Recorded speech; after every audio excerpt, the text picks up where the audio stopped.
Dumi na ng intake manifold. Konti pa lang ang dumi.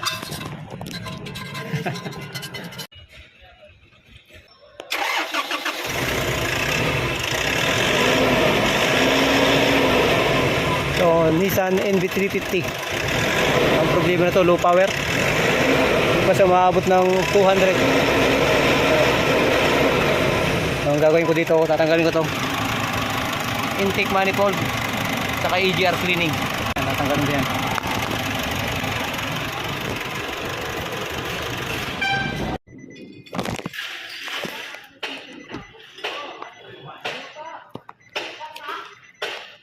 Ito yung sensor ng intake manifold sensor. Yan. Titingnan ko kung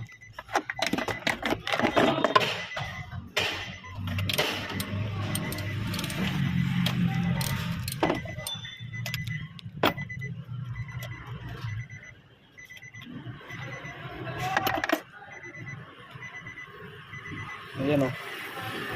Ano? Sobrang dumi. Barado na yung butas o. Kaya low power yan. Meron lang malalaman kung madumi na yung intake manifold. Tatanggalin na ito yung kanyang sensor ng intake manifold sensor. Kanya madumi. Sigurado na madumi yan. Yung kanyang intake manifold at saka EGR. Kaya low power siya. Hindi pa umaabot ng 200 RPM. Yan, dahil dito yan. Madumi na yung kanyang intake system.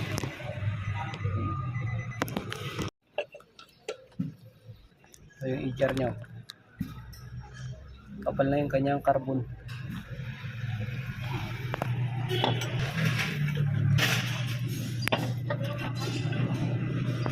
Yun o.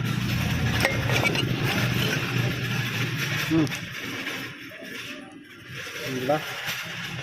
Yan yun. Kaya low power. Sobrang dumi na ng intake manifold. Saka yung kanyang intake manifold sensor dito, yan o. Barado na.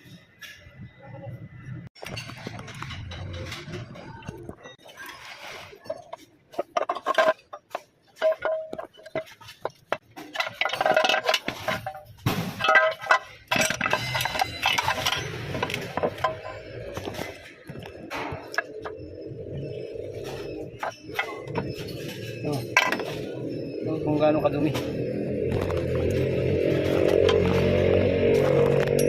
yung kanyang intake manifold.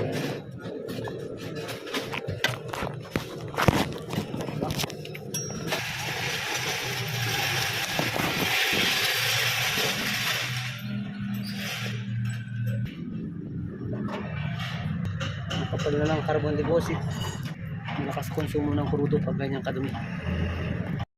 Konti pa lang ang dumi.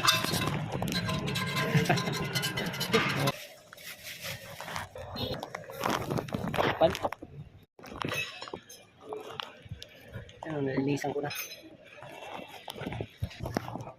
Ito na yung kanyang intake manifold. Kakabit ko naman.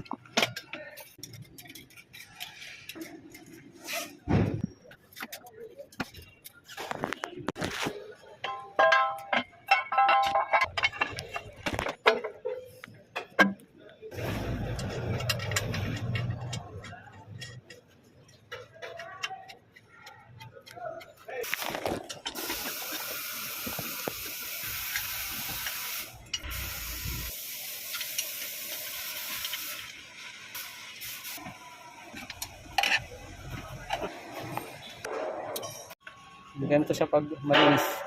Yung kanina sobrang itim na, tapos puro carbon na yung dulo. Nadiditik yan ng computer box. Kaya pag ini-scan, lumalabas yung dito sa intake manifold pressure sensor.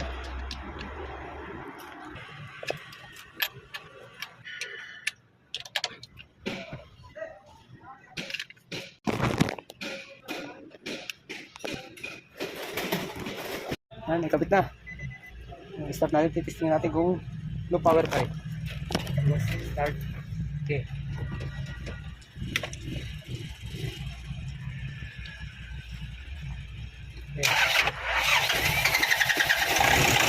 Start bukusan daw.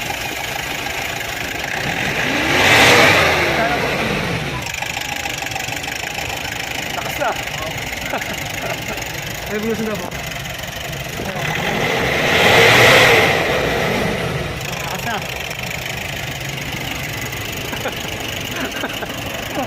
Ayos na. Lakas na ang kanyang RPM.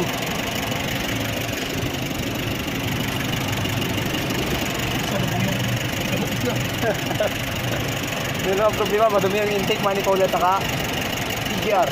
Saka ito yung pinakaunang ano dyan, dahilan yung kanyang intake manifold sensor. Yan. Kaya low power.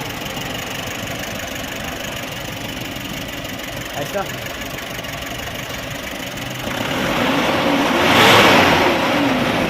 Sige.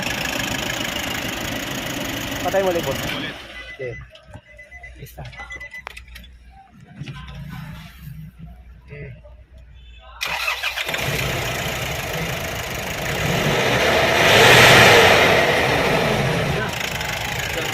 Ayos.